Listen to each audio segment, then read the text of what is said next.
pretty good connection right now. So hopefully people will be joining us. So let me know if you can see me. Let me know if you can hear me.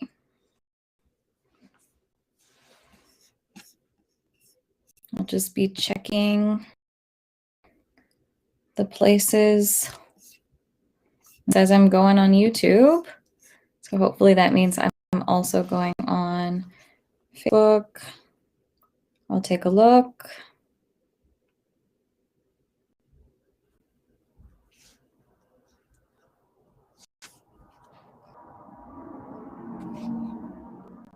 We have people coming in, so that's a good sign. Okay, live on Facebook as well. Very, very good sign.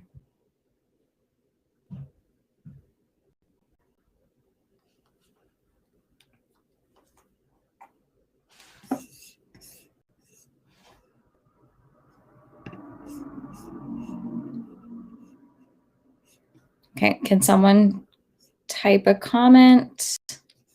Let me know that you can see me. Let me know that you can hear me.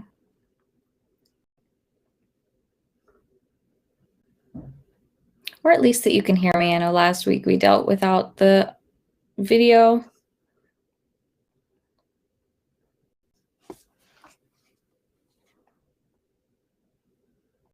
Okay, excellent. Facebook comments are working. Okay, there they all are. Slight delay and they all come in. You guys are awesome. Okay. We're talking about ring prep when we don't necessarily have rings to prep in. We don't have as many fun matches. Maybe we don't even have access to equipment or a formal ring. Maybe the place that we train in is wildly different than the trial sites that we're going to be competing in, things like that. So how do we prepare our dogs for the things that are specific to competing without competing, okay, without putting them in that situation? I first want to try and see if we can break apart the concepts that kind of go into that. So try to think, what about the trial makes it unique? Okay, so go ahead and put that in the comment. What about the experience of competition makes it unique to competition?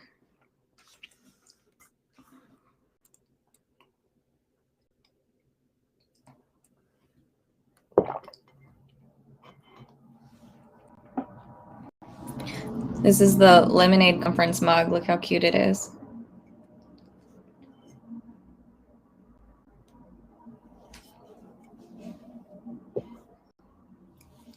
Okay, so we're focusing on what is unique to competing that is, we won't go as far as impossible to recreate in training, but really difficult. What are the things that are unique? Okay, so first comment comes in, grass when you usually train indoors. This is a good one, right? So the surface. I'm used to, well, actually it's kind of the same. Yeah, I mostly have always trained on grass, but done most of my competing on dirt. So yeah, that's a big one. The adrenaline rush or like nerves. Okay, so that's difficult to recreate. These are good. The noise, right? It's really hard to create the noise of, say, a 2-trial, 100-dog, 75 people event, right? Or even bigger.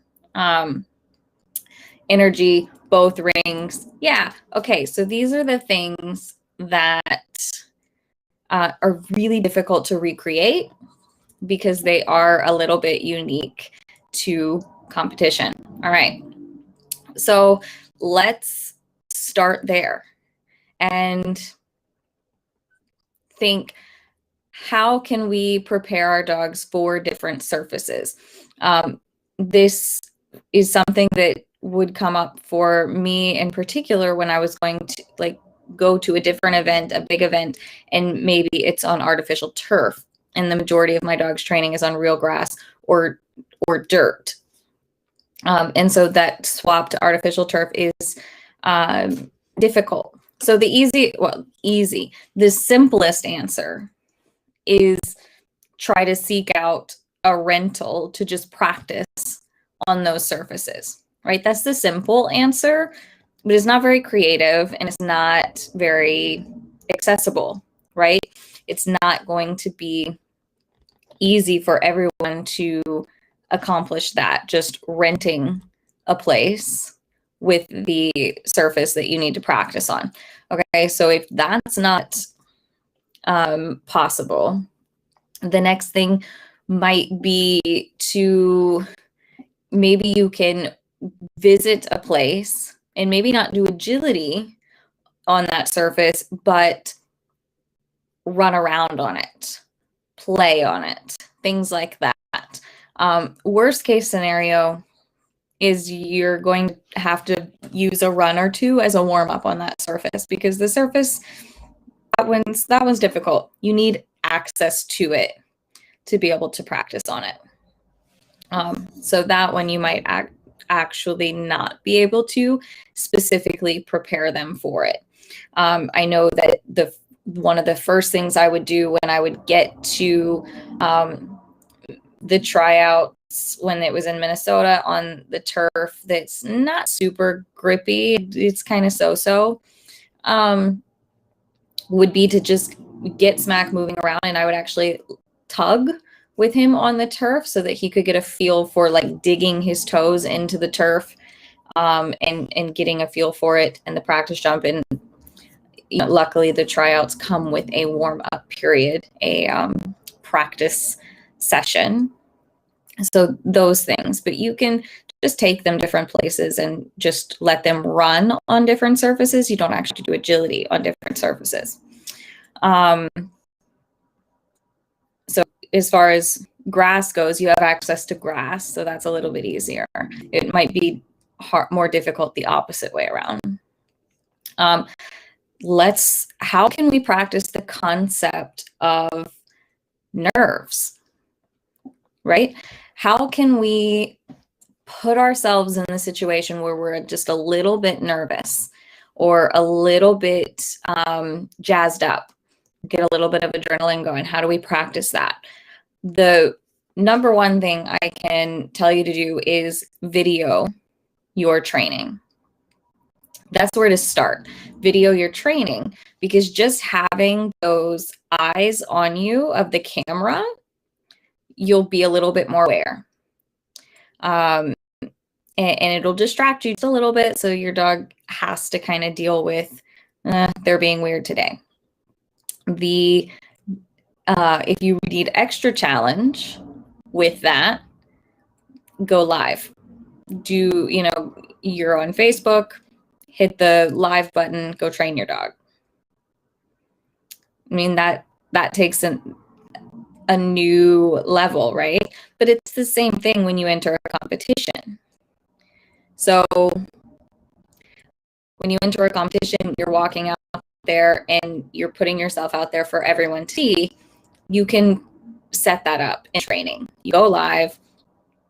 You could probably create a small group of people too, right? You could create your own private Facebook group with 5 or 10 people. They may or may not even be there watching when you go live, but you don't know.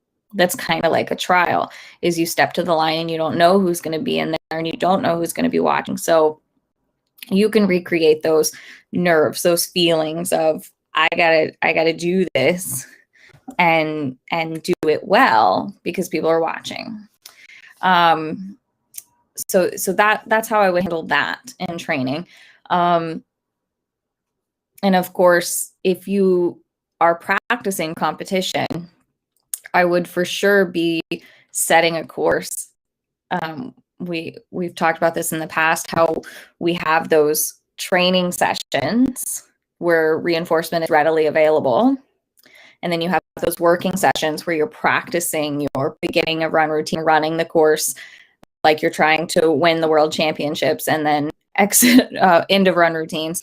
If you're preparing for a competition, do one of those as a Facebook Live. Hit live, take your dog to the line, run the course once, reward your dog, end the live, see how it went. You will recreate those nerves. Noise. This one, I think we need to deal with as a concept, because we need the dogs to be able to walk into different environments with different noise levels and different activity levels, whether it's 1 ring trial, 2 ring trial, lots of dogs, lots of people, very few dogs, very few people.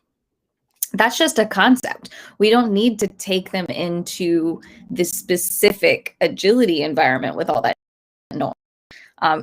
Home Depot is really freaking noisy, right? And sometimes it's really, really busy.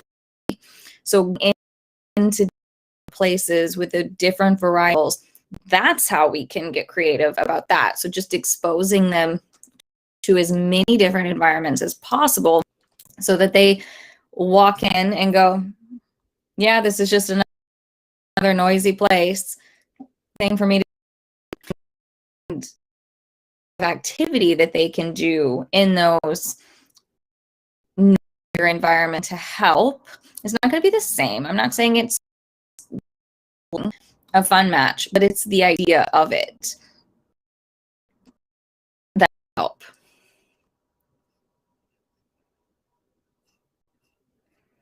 Okay, so are you saying like, well, like the Facebook Live trial, or inviting friends over and having a judge out there? Because yeah, that's the simplest answer, is to put together a fun match or not for competition type trial where you have a judge out there, but that's not the most accessible answer.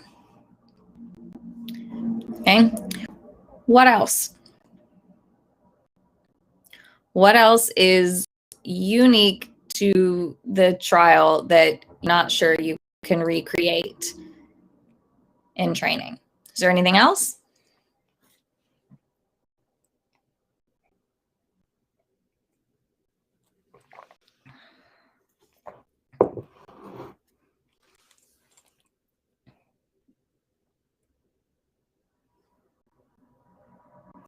The stakes, yeah. So that's one thing that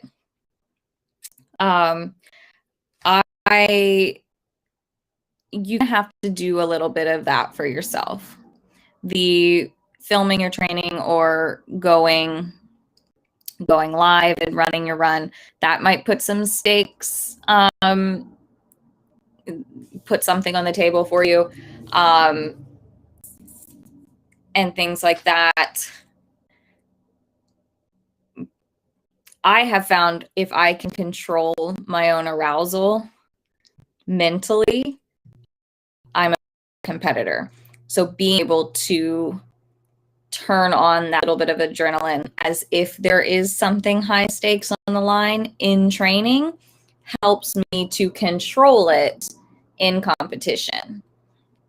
So I still think we can practice that. You can put something online.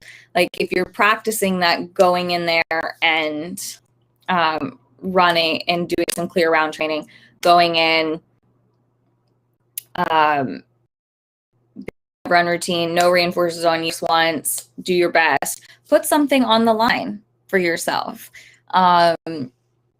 Like some reward. If you nail this course the first time, you stick to your plan. Like you don't have to like put the pressure on the dog perfectly, but you can put pressure on yourself to stick to your plan and handle your plan the way you wanted to, and put some reward on the line for yourself that's way better than a piece of cardboard and ribbon. Okay, whatever it may be for you. It'd probably be like a pair of shoes for me. If I wanted to like practice putting some pressure on myself, because I tend to like it. I like expensive shoes. I like, or like a new fit or something. I would totally be doing that. Some of you, it's like dog collars or something, but for me, it's shoes.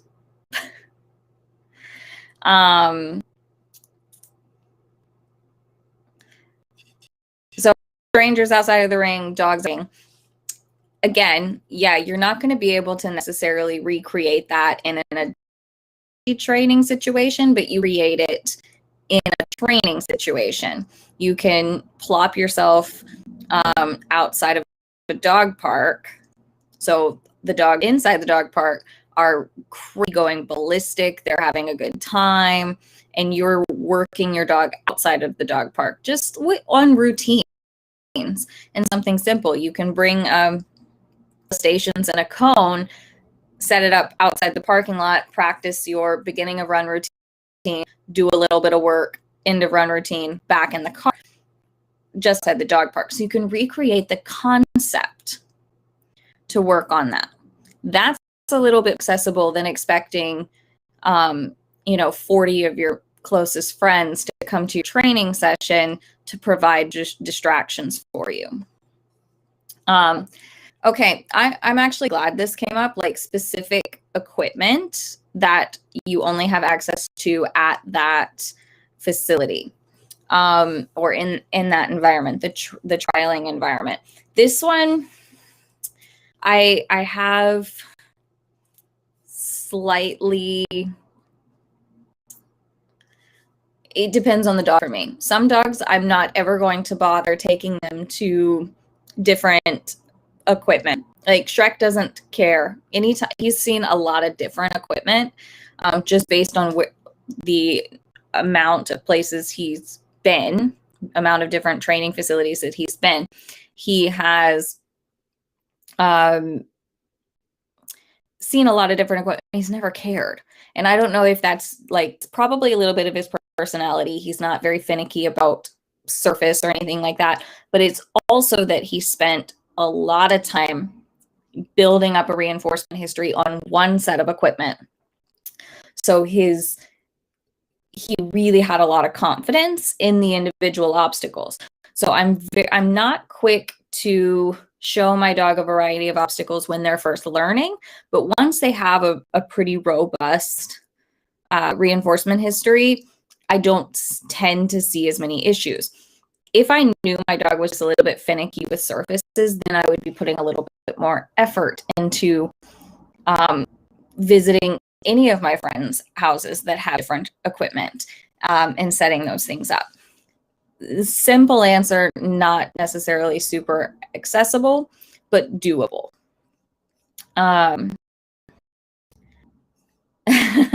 Cue versus no cue mentality, and potentially outing yourself as a ribbon whore. Potentially. So what do you like better than ribbons? Like I said, it's shoes for me. Like you guys are looking at my walls.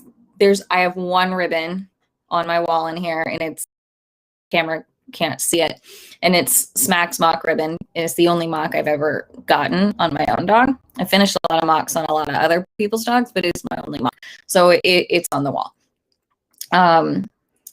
But that's it. So not a ribbon whore, shoe whore.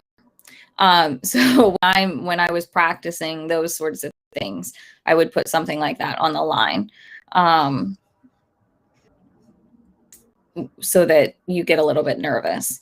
And also when, it's a different conversation, but when you're focused on the cue, you're probably going to cause more damage than you can deal with in training or in competition. Like you got to change that focus. Okay. And my classes all offer prize for the best run. That little bit of competition also makes people weird. Then I give prizes to everyone. Yeah, exactly. So if you're teaching agility and you have those nights where you're like, this is a competition run, you can put a little something on the table, make a game, make it competitive, and it will cause people nerves. The times I've done like mindset type things. I've made it, the game is very competitive, trying it like a knockout type game where you have to run clear to make it to the next thing. And yeah, it's a challenge. Other things that I've done in my nationals prep classes, because the groups are small, we've only got like less than 10 people. While we like half of them walking the course and half of them heckling, trying to distract them from walking the course, like talking, not mean. We don't bully. We're not mean. We're like talking about, oh, your shoe's untied, or watch out for that pink, watch out for that rainbow jump out there when there's no rainbow jump. Watch out for the unicorn flying from the ceiling. Trying to, no, did I say that? Did I really say no? Kind of. Oh man. Put it on a t-shirt. It's fine. We all got something. So things like that, if you have a small group practicing together, you can try to heckle a little bit just to work on your own focus with a little bit of noise happening.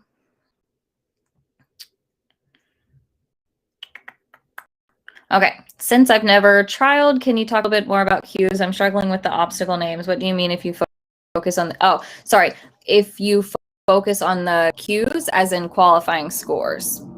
So the letter Q is a handling cue. It's confusing. That was unclear. I apologize. Meaning that if you when in terms of mindset, if you focus on the outcome, you're likely focusing on the wrong things. It's similar to, yeah, no, it my bad too. I said if you focus on the cues, right? That was confusing.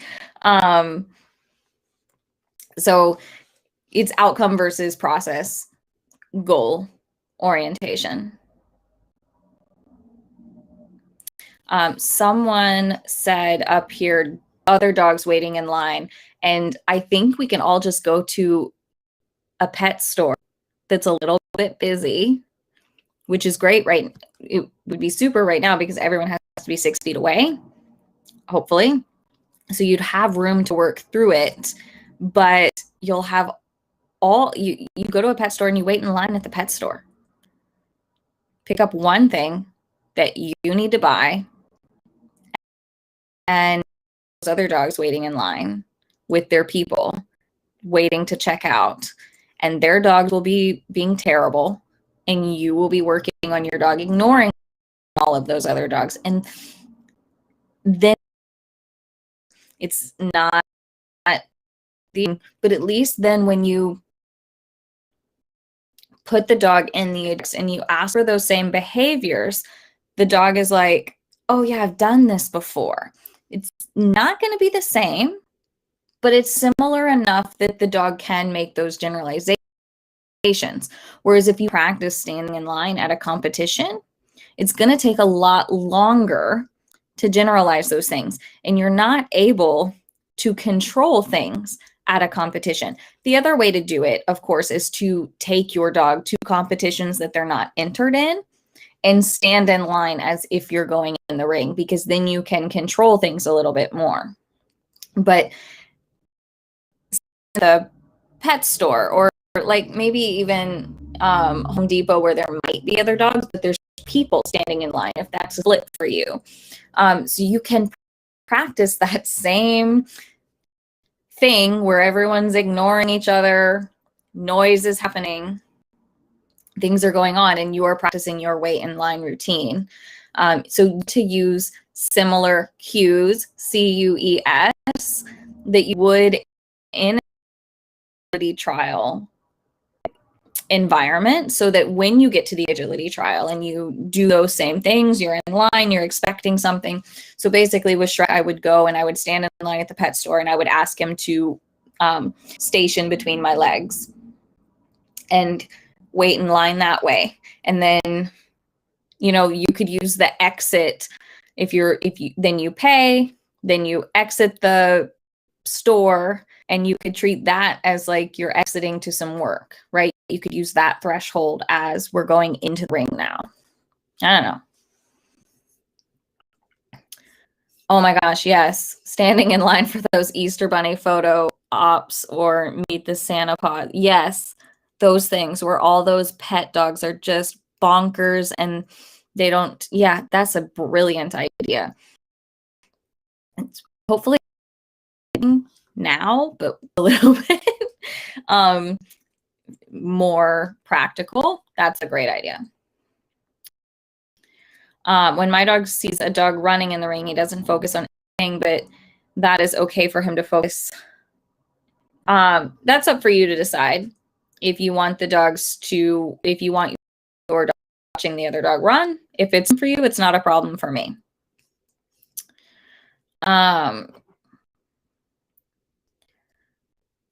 We're learning to focus on me when we have to step beside groups go by with dogs.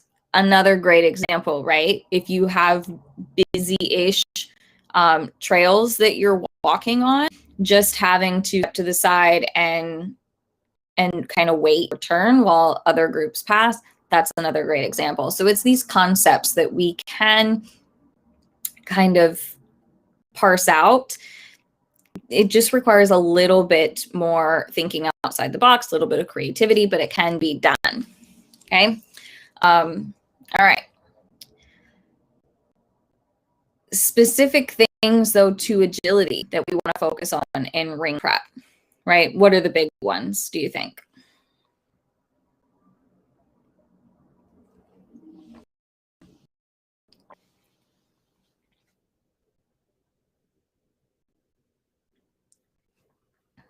Oh, yeah. If you have a TV watcher, you can put agility on the TV. Maybe noise coming through the TV is enough of a distraction for you to work through. You could start it off really soft and increase it over time. If you've got a TV watcher, there you go. You can put agility on the TV and work through it that way.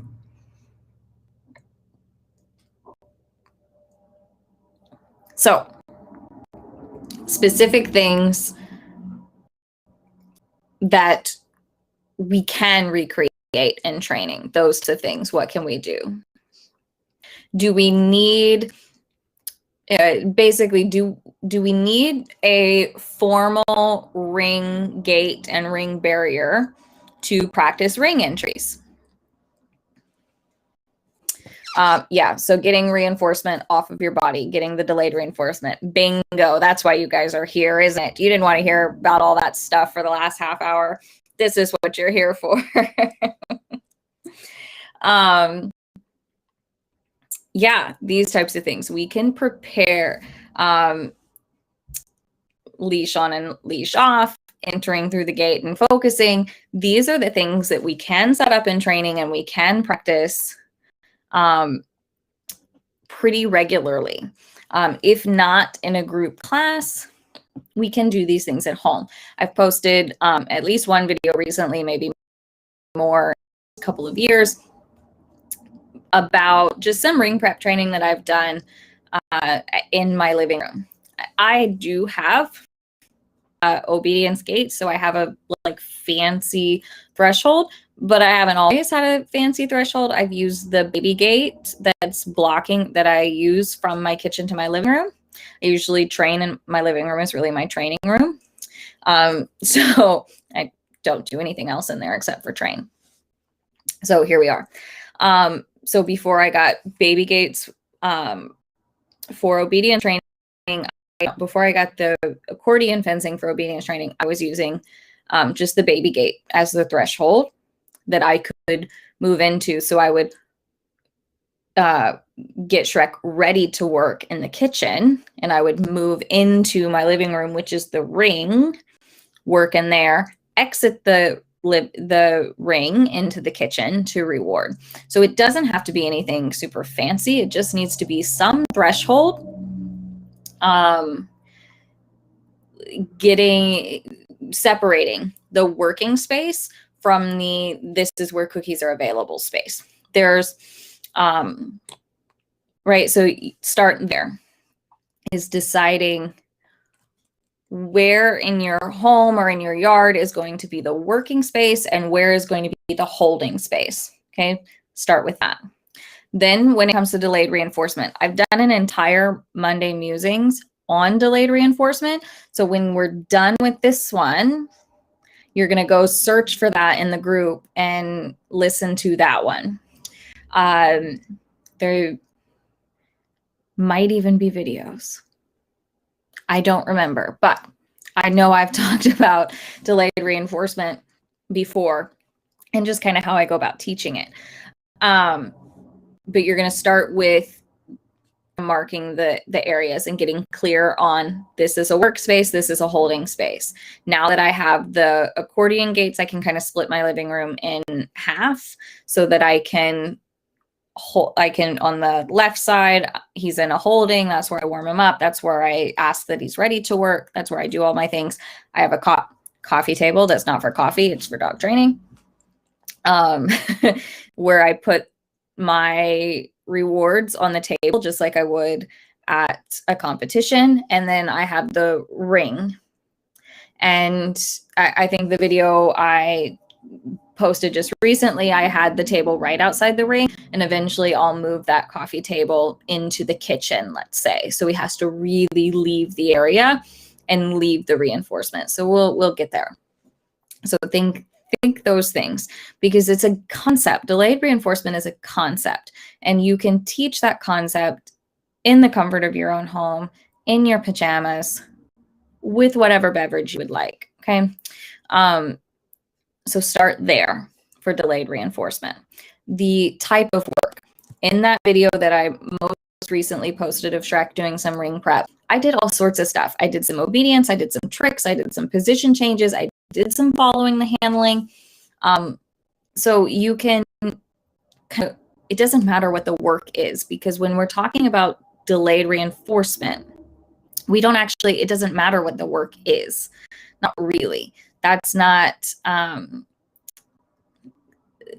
a super important part of the equation, because value for the work that you're doing comes from your training where the reinforcement isn't delayed.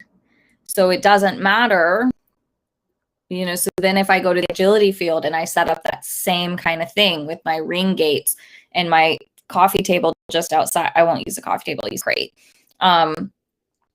Outside the ring, and I do the exact same thing, he'll be happy to do the agility obstacles because of all the training and the reinforcement history he has for that training.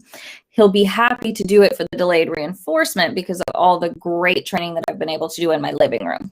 Okay, so separate those two things of the concept of delayed reinforcement and all your formal agility training. Okay, and that might free you guys up that you don't have to be practicing delayed reinforcement for agility equipment for it to carry over into agility. Does that help at all? Did I just blab about that for 5 minutes and lose everyone? So, and I can do my leash off, leash on protocols in the living room as well. It's been on request for me to resurrect them. So, but I did beginning and end of run routines as webinars about a year ago, maybe a year and a half ago. And most of the videos of those processes with the leash were filmed in my living room. I don't actually leave the house ever, even before a pandemic. I'm very good at being home. Okay. So those things that can be practiced in the living room, and then just take it to a different room in your house. So I said that maybe my kitchen is the holding area and my living room is my working space. So then I can do what's another room that's attached to my kitchen? The guest bedroom. I could still do a holding area in the kitchen and then go to a different working space in the guest bedroom, and I can generalize it to there. And then I can go to the agility field and generalize it there. And then I can go to the pet store and generalize it there. If I don't feel safe taking the leash off at the pet store, I have 2 leashes. So I can practice the leash coming off, but the dog is still contained. Things like that. Entering through the gate and focus. Every single threshold that you encounter, you can set up like a gate. I wouldn't do it just randomly. I would put the entire routine into it. So it's that's kind of the difference. There's habits in the agility world, and I realize this is a tangent, but there's habit in like agility culture, like doing 2 on 2 off at every staircase that your dog sees. Having your dog wait for dinner. And this would fall into it when I say use every threshold. Don't just go through a threshold and expect focus. I mean, you can if that's what you want for your life, but if you do that, go through every threshold and expect focus, don't really expect that to carry over to agility unless you also include the routine and the context, right? Because let's just say the pet store. There's nothing in common with the pet store sliding glass doors opening with an agility ring gate. There's nothing in common with those things other than you pass through and you're in a different area. So I wouldn't expect my dog to piece those 2 things together unless I gave them additional context. So if I was going to practice my ring entries at Petco, I would start it at the car.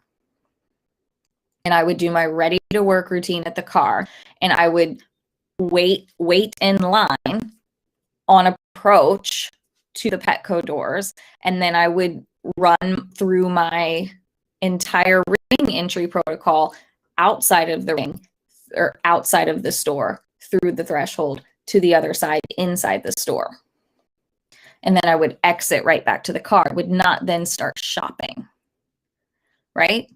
So you have to be able to provide context, which is why I don't necessarily think practicing 2 on 2 off on a staircase helps the dog because it doesn't provide the context clues that the dog needs to go, oh, these are the same. Does that make sense?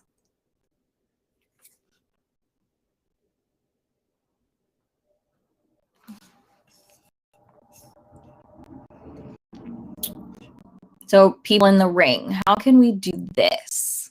We can practice this concept because people in the ring, like bar setters, the scribe, the timer, the leash runner, all of those people, they supposedly should be ignoring your dog. So where can you go? Where can you take your dog and encounter people sitting, maybe sitting at tables, sitting on a bench, sitting in chairs? Where can you take a dog where they will encounter people sitting and that will ignore them? Any ideas?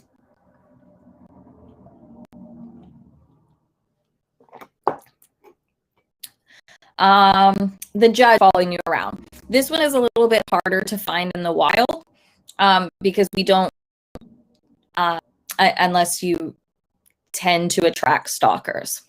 And I hope you don't, because I would fear for you. But you can usually recreate this with a friend. It's not the same because your dog knows your friends. It is kind of more comfortable with your friends, but that's where I would start. And then, oh, that's a good one, a brewery, right? So maybe an outdoor restaurant, things like that, a patio seating, going places where there's going to be people sitting and expecting to ignore your dog. You can work through those things. Bonus points if it's like a park where you can maybe dog off leash and ask for work, right? But you want to look for those situations where you can at least provide the context of a routine. And then you'll have a better time generalizing it to the agility ring, because the routine will be the same and the dog will go, oh, right, I know what to do. But without the routine, it's not going to be exactly the same. Absolutely. If you've got a group class where you can ask your classmates to sit, absolutely, you can do that. We're trying to get creative, think outside the box when you don't have those tools available. And also sometimes it just doesn't work out. That we, if there's only like, so for instance, my classes had 5 people in them. So we had the one that was running, the one previous was cooling their dog down, the one coming up was warming their dog up. So there's only 2 people left, and we can try to use those people as distractions. But it doesn't always work out to use the people in class, because they need to be tending to their own dogs as well. So we're trying to come up with ways and be creative and clever without needing to take up class time, without needing to own your own building, without having to rent your own building. So think bigger. So back to the judge. You start with a friend, and then, maybe if you're going and practicing to the same place, maybe you recognize someone, you don't really know them, but you know that they're not a serial killer, or you don't think they are. So you could maybe ask them, hey, can you just follow us around and maintain 10 feet, let's say. I don't know. You may be more extroverted than I am, and that's doable for you. Not doable for me.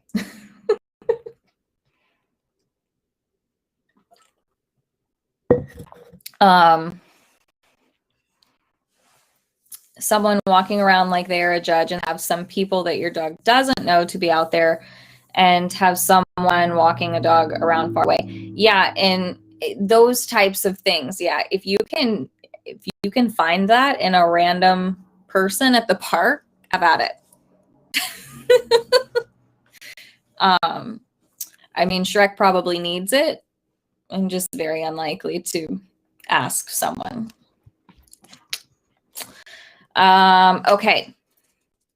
What else? What other questions do you have about this? I feel like we've unpacked a lot. We've gotten a lot of great ideas. We've covered surface and noise and other dogs and waiting in line and ring nerves. I feel like this is an episode of Forensic Files between the stalker and the serial killer reference. I don't know what's wrong with me today. I'm usually not at dark. But here we are.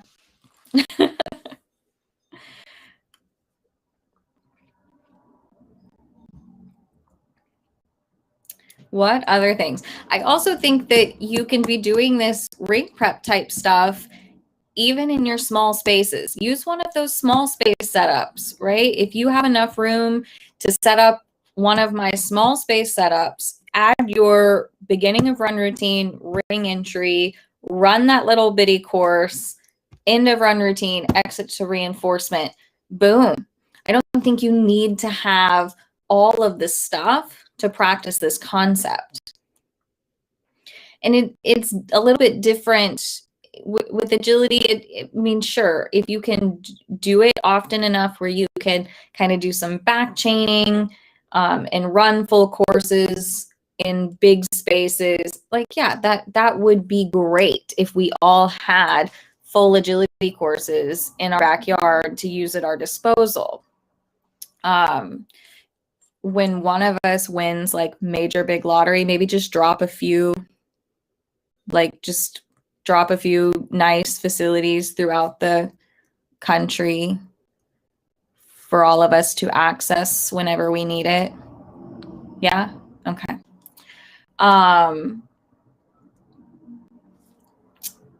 That would be great if we could do that. But when we can't. And it shouldn't stop you from feeling prepared about going in. So But if the lingo ever catches you up, just ask. 100%.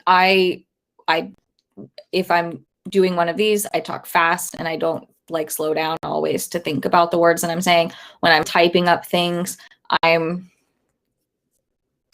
spewing my brain onto paper. So if there's ever anything that you don't know,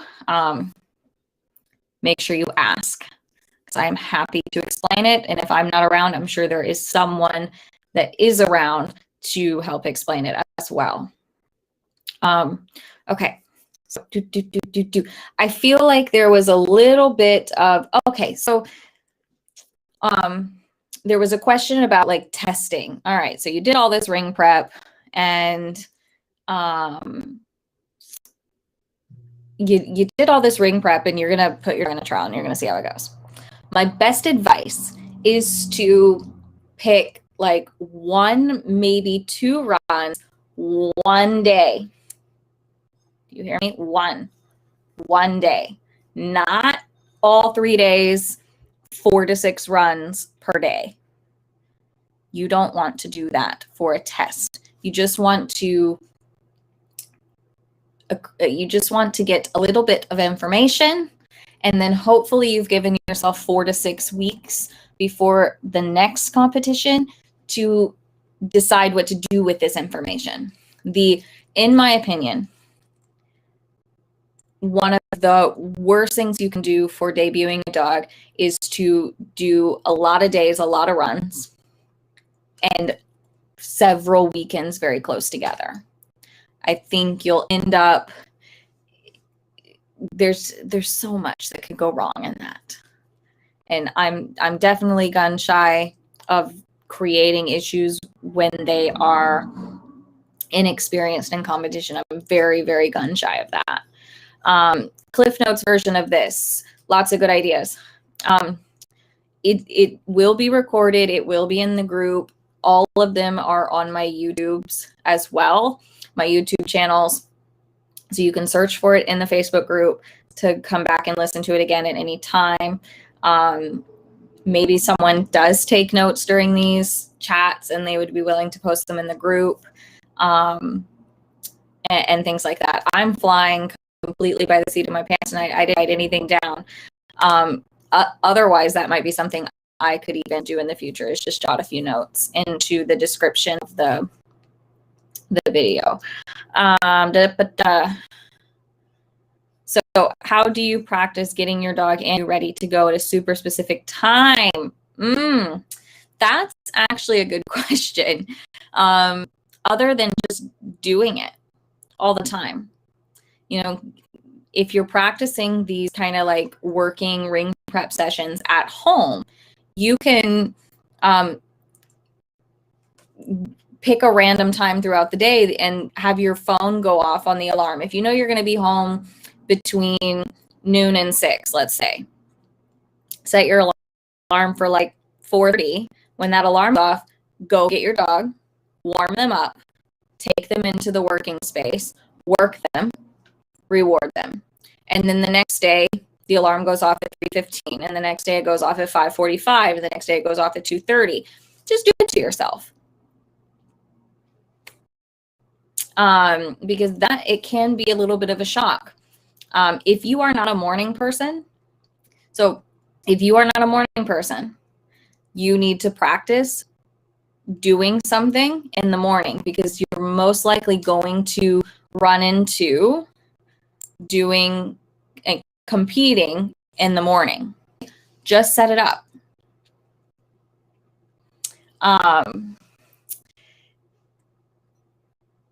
So things like that.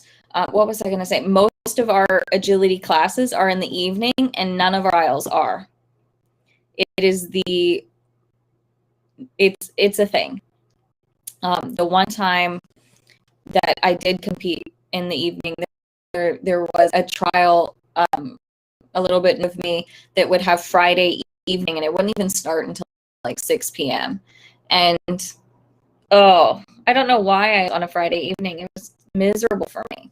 But like snooker, first thing in the morning at 8 a.m., no problem. problem. It's fantastic. So you have to practice it, but you can practice it. These are all just things that we can set up. It takes a little bit more effort. We all know it's easier to go to a class and just do what the instructor tells us to do, but that's not always what we need. Okay, so just set your alarm and make yourself do it. Okay, what else? What last questions do you have?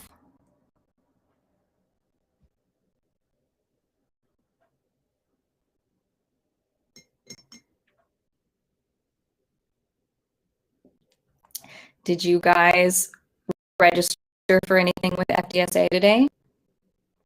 Sign up for.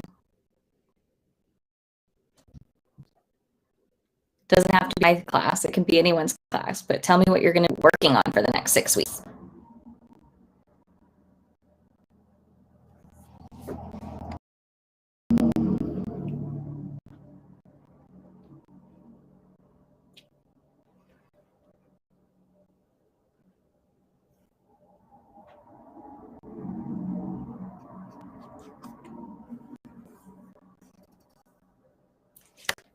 Agility handler mechanics. My favorite. It's becoming my favorite thing to teach. 100%. I love those micro skills for the handlers. Next week, Sheila says we are talking about, is each competition run weighted equally? So a little bit of mindset, a little bit of periodization, just kind of going over some things. We're going to talk about that next week. So get your thinking caps on for that. Lemonade conference, excellent. So excited for it. I think there's more presentations this year than last year. Cookie jar games to help with delayed reinforcement. Boom. That is such a fun class. You're gonna get a lot out of that. Advice for creating a short sequence at the first trial. Right. I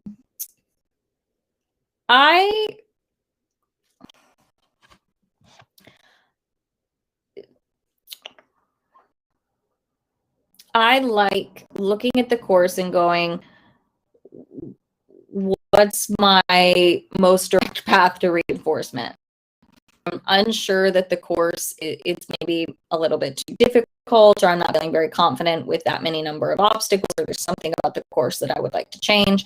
I just, usually if we're looking at like a novice course, there's usually like obstacles around in kind of a circle like this. And then there might be some more crossing patterns up here, but it's usually like something that you can just start on one side of the ring and get to the other side where your leash is relatively smoothly. So that's usually what I do.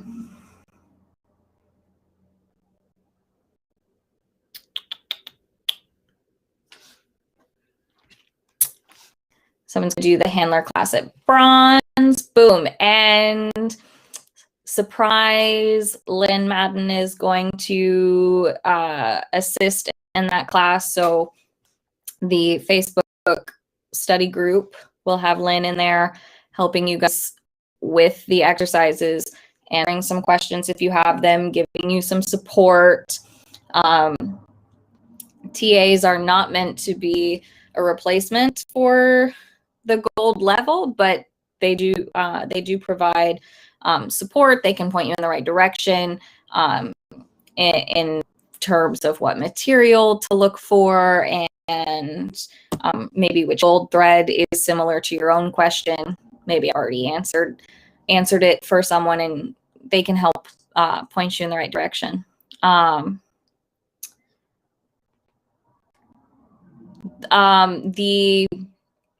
I have the workshop, How to Handle Errors. It's now available for registration, and I have a webinar on April 15th. It might not be up for sale yet. Let me check.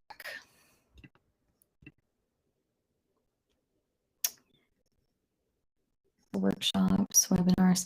I somehow got very busy. Okay, yes.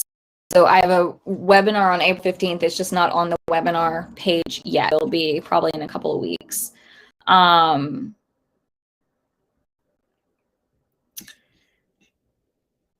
Redoing a class. So it's in your library for at least a year, so you can follow along, but you want to get in for the current session to watch the goals, you have to re-enroll at one of the levels. So you have the lecture materials, but if you want access to the forums again, you do have to re-enroll, which is fine. A lot of people take classes several times. Yes, praise for Len. Okay, perfect. Yeah, the webinar's not up yet. So, are you all ready to go plan your ring prep sessions and some training concepts and things like that? Think you can do it? So I'm probably going to hop off of here and I'm going to start a thread in the group and I'm going to ask all of you when and where and what are you doing as far as ring prep goes. Okay, so what's going to be one thing that you can do maybe this week or next week, this month, that you can do to recreate some ring prep concepts. Okay, so start thinking about that. I'll start a thread. We can help each other, bounce ideas off of each other, create some training plans, and then, share that training. We can talk about it. There's a lot of knowledge in that group, not just my own. So the more of you kind of coming together, talking about training and sharing ideas with each other, the better we all can be. Okay, I will see you guys next week. Great job tonight with your questions and your participation and getting the creativity flowing. I'll see you guys next week.